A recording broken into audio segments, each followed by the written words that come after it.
Let me set the stage. I'm Elise, 33, translator for a big shot company that keeps me on my toes with languages I barely knew existed until they handed me the dictionary. My life's not your typical fairy tale, it's more a series of plot twists. I married straight out of college, thinking I'd nailed life. But fast forward a few years, the marriage tanked, big surprise, right? But it gave me the best thing ever, my daughter Lily, a spitfire at 8, who has more wit in her pinky than most do in their entire head. Then, there's David, my current flame, or as I like to call him, Mr. Right the second time around. We bumped into each other at a dusty old book club. He was arguing about Hemingway's love of brevity, and I was all in for Fitzgerald's flair. Sparks flew over worn pages and tepid coffee. That was the start of endless debates and coffee dates. A year down the road, David popped the question at the same dingy coffee shop, with a ring as understated as our meeting. "Elise, will you?" He had started, all nervous, which wasn't his usual confident self. "Make your coffee every morning? Only if you promise to pick up your socks," I quipped, before slipping in a serious, "Yes, I will." But, as luck would have it, not everyone was popping champagne and tossing confetti. Enter Mrs. Thompson, David's mother, a tough nut with a stare that could curdle milk. The first time I met her, she looked me up and down like I was a sofa she regretted buying. "So, you're the one David can't stop yapping about," she had said, her voice sharp as a knife. "Guilty as charged. And you must be the famous Mrs. Thompson. David says you make the best cherry pie in town." From that day on, every visit was a chess game. She'd check my moves, always ready to declare a checkmate. But David was a gem. He'd squeeze my hand under the table, his way of saying, "Ignore her, I'm right here." One day, lounging on our rickety deck while David flipped burgers on the grill, he brought it up. "Mom's a bit old school, Elise. She's all about family legacy and that jazz. Yeah, and she's got it in her head that I'm done having kids. Thinks Lily's it and worries about the precious family line," I'd replied, the frustration bubbling up. David had put down the tongs, his face serious for once. I know. She's worried you won't want more kids. But whatever we decide, it's our business, not hers." Despite the gloom cast by David's mom, our wedding day was everything I'd hoped it would be, modest, but filled with joy.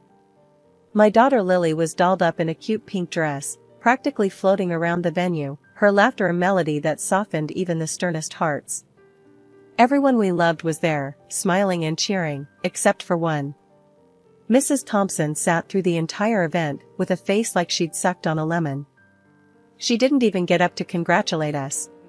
Living with David, it felt like we'd hit the jackpot, warm, cozy evenings, and the constant buzz of a happy, albeit small, family. But as much as our home was filled with love, there was always an undercurrent of tension, thanks to one persistent storm cloud, Mrs. Thompson. One Saturday morning, while David was out running errands, Mrs. Thompson decided it was a good time to drop by unannounced. The doorbell rang just as Lily and I were in the middle of a heated Uno match. "Grams!" Lily shouted, dropping her cards and racing to the door.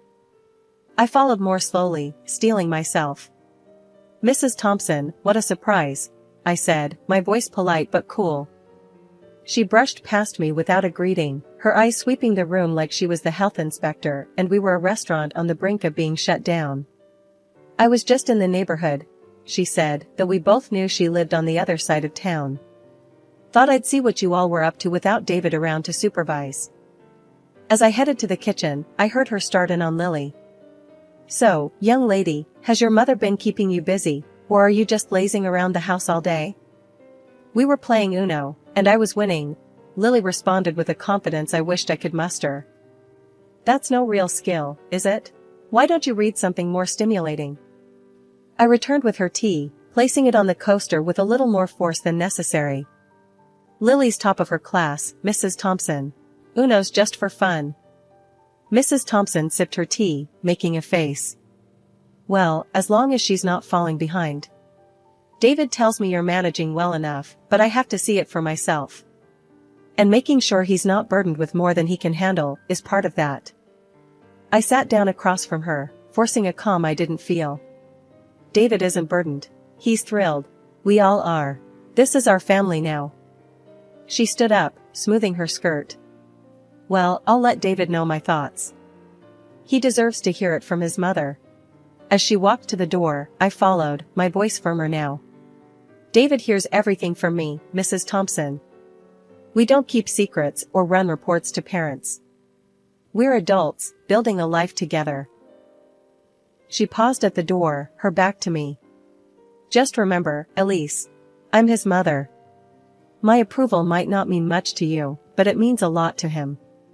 Trying to get along with Mrs. Thompson was like trying to smooth a crumpled paper. No matter how hard you try, the lines are always there. But for David's sake, I kept at it. One evening, I decided to host a dinner. Nothing fancy, just a casual thing to maybe melt some of that ice. I'm making your mom's favorite tonight, cherry pie. Think it'll win her over? I asked David as he helped me set the table. David chuckled, straightening a fork. Mom's tough, but nobody can resist your cherry pie. Just take it easy, yeah? She can be, a lot. The plan was simple. Dinner at 6, pie for dessert, and hopefully some kind of truce by the end of the night. But as luck would have it, just as I pulled the pie out of the oven, looking golden and perfect, Lily's school called. Mom, it's Ms. Carson. She says I left my project at school, and it's due tomorrow. Lily's face was a mix of panic and hope. Okay, we'll go get it. Can't have all your hard work go to waste, I said, glancing at the clock. Mrs. Thompson would be here any minute. I scribbled a quick note for her, just in case we missed each other. Back in 8. Make yourself at home. We rushed to the school and back, making it in just under 20 minutes. When we walked in, Mrs. Thompson was seated at the table, looking like she owned the place. David was pouring her a glass of wine. Dinner went by with the usual small talk. How's work, how's school, the weather, safe topics that kept the night from turning into a minefield. Then came the pie. I served everyone a generous slice, smiling a bit too eagerly. Hope it's as good as you remember, Mrs. Thompson. We all took a bite, and immediately, Lily's face scrunched up. Ugh, Mom, this tastes weird. Confused, I took a bite myself. My mouth was assaulted by a blast of salt and sour, a far cry from what I'd prepared. I looked up at Mrs. Thompson, who was watching me with a smug look. This doesn't taste right, Elise. Did you follow the recipe properly? She asked, her voice dripping with condescension. Of course, I made it just like I started, but then it hit me. She had been alone in the house. My eyes narrowed. David, noticing the tension, jumped in. Maybe it's just a bad batch of cherries? Let's not sweat it. How about we order some pizza instead? Sounds great, I managed to say, my eyes still fixed on Mrs. Thompson. After David went to order the pizza, Mrs. Thompson leaned in close and whispered, maybe next time you'll think twice before leaving me alone in your kitchen. I was stunned. She had actually sabotaged the pie. I kept my cool, though. Is this how you want to play it? Just making sure you know where you stand, she hissed back. The rest of the evening was a blur. Pizza came, we ate, and Mrs. Thompson left soon after, not a word about the pie. David seemed oblivious, happy even that we'd managed to salvage the night with takeout. Life after the pie incident felt like walking on eggshells, especially whenever Mrs. Thompson was around. But David, bless his heart, thought a change of scenery might do us some good. So, out of the blue, he comes home one evening, all smiles, waving a set of plane tickets, like he's won the lottery. Guess what, Elise? We're going on vacation. And not just any vacation, India, he announced, practically bouncing on his heels. India? Seriously? I couldn't hide my surprise. India had been on my bucket list for as long as I could remember. But what about, your mom? David's face fell a bit, then he shrugged. Well, she's coming too.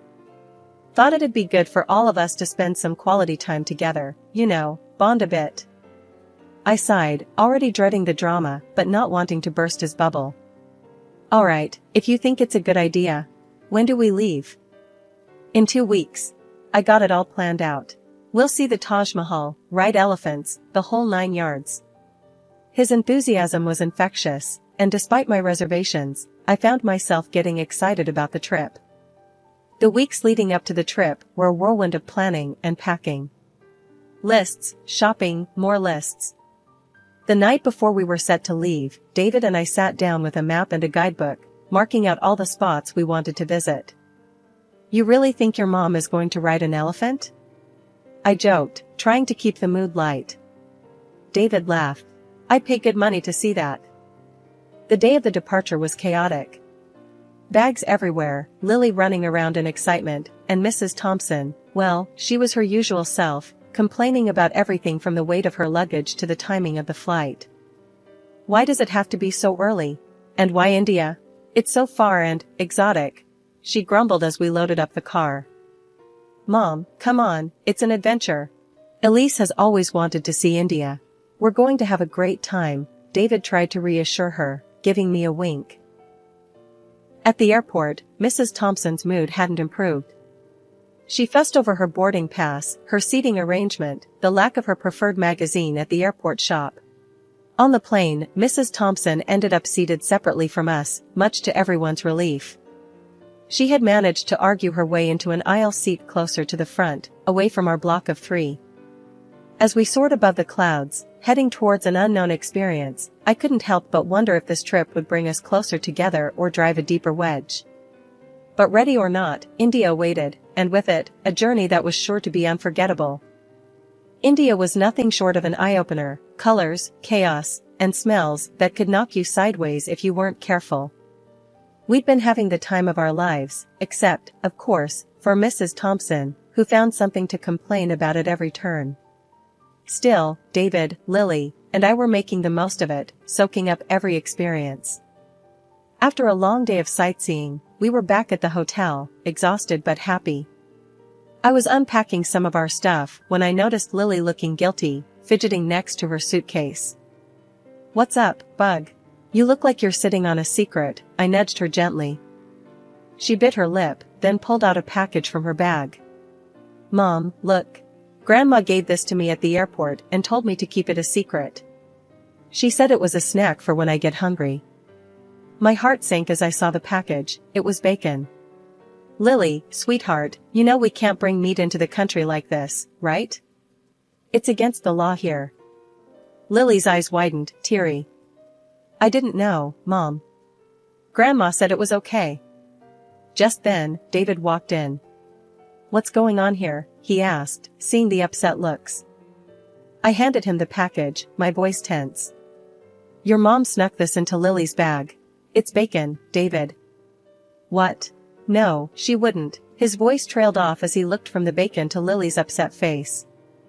"Dad, I'm sorry. I didn't mean to do anything bad," Lily cried out. David knelt down and hugged her.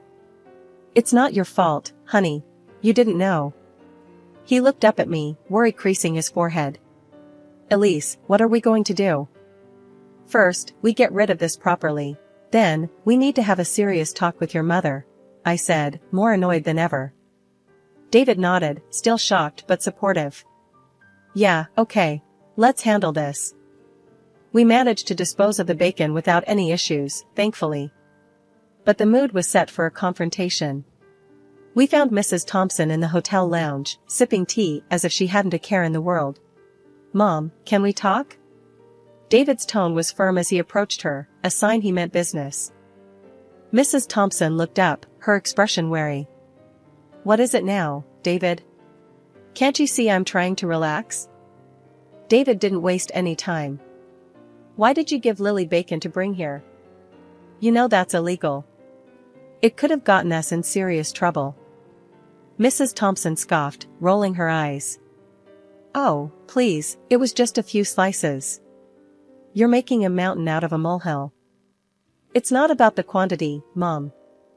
It's about following the law." "And putting Lily in that position? Really?" David's frustration was palpable. I stepped in, unable to hold back. "Mrs. Thompson, what were you thinking?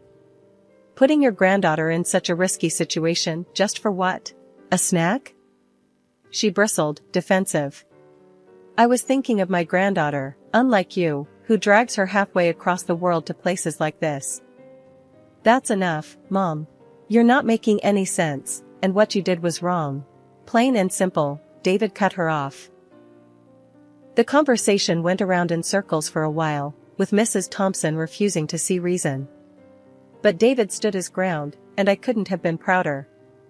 Later that night, in our room, David apologized for his mother's behavior again. I'm sorry, Elise.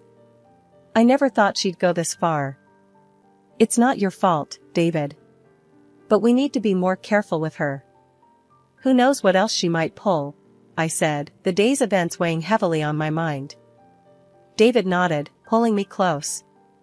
We'll handle it, together. No more secrets, no more sneaking around. We're a team, right? Right, I agreed, feeling a bit better knowing we were in this together. Still, as I watched Lily sleep peacefully, unaware of the storm her grandmother had almost caused, I knew this trip was going to be more than just a vacation. It was a test of our family's resilience. Our trip to India turned out to be way better than I feared. We saw incredible places, and even Mrs. Thompson kept her cool, which made me think maybe I had been too harsh on her. By the end of our trip, I was almost relaxed about her being around us. Maybe, just maybe, we could all get along after all. The day we were to head back, everything seemed smooth. We were at the airport, luggage in tow, checking off the last items from our travel list. That's when Lily tugged at my sleeve, her face scrunched up a bit. Mom, I need to go to the bathroom, she whispered. Sure, sweetie. Let's go, I replied, turning to Mrs. Thompson. Could you hold my bag for a minute? She smiled, a bit too sweetly. Of course, dear. Handing over my bag, I led Lily to the restroom, thinking nothing of it. When we came back, Mrs. Thompson was standing there, a triumphant smirk playing on her lips as she handed back my bag. Thanks, I muttered, but something about her expression set off alarms in my head. I didn't dwell on it, just handed the bag to David. Here, can you take this through? My hands are full. Sure thing, he said, slinging it over his shoulder as we headed to the security checkpoint. Lily and I passed through first, easy and clear. I waited on the other side, watching as David placed the bag on the conveyor belt. That's when everything went sideways. The security officers at the monitor started whispering urgently, pointing at the screen before motioning David aside. 2 more officers approached, their faces stern. What's going on? I called out, stepping closer, but a security officer held up a hand to stop me. Ma'am, please wait here, he said. Panic clawed at my chest as I watched them talk to David, his face growing paler by the second. Then, without warning, they escorted him to a small room off to the side. Mrs. Thompson rushed over and grabbed my arm, her earlier smugness replaced by concern. Elise, what's happening? Why are they taking David? I pulled my arm away, keeping my voice steady, despite the chaos. I gave him my bag to carry through the scanner. They found something in it, something that shouldn't have been there. Her eyes widened, and for a second, I saw fear flicker across her face. Without another word, she tried to follow the officers who took David, but the customs officials stopped her. That's when she lost it, her composure cracking like thin ice underfoot. It was me. I did it. I put those things in her bag, she shouted, trying to push past the officers.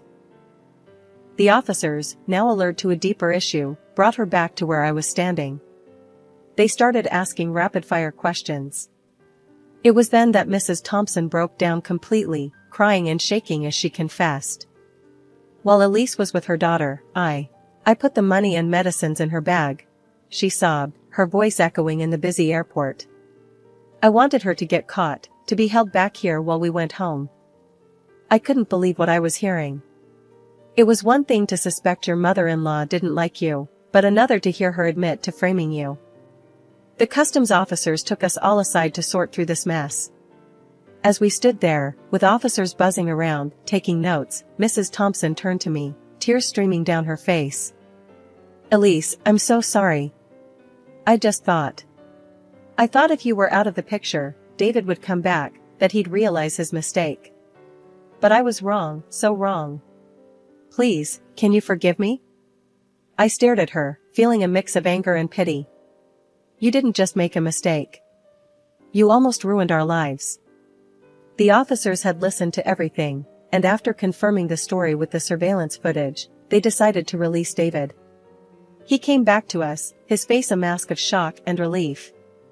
When he saw his mother in handcuffs, something inside him seemed to break. Mom, how could you? His voice was barely a whisper, but it cut through the noise around us like a knife. I wanted to protect you, Mrs. Thompson cried, trying to reach out to him. The police took Mrs. Thompson away to process her for the crimes she admitted to, leaving us in a bubble of stunned silence. As we headed to the gate to catch our rescheduled flight, I leaned on David, the events of the day replaying in my mind. His mother's actions were unforgivable, and as we walked, a plan began to form on how we would move forward, how we would rebuild the trust and safety that had been so severely shattered.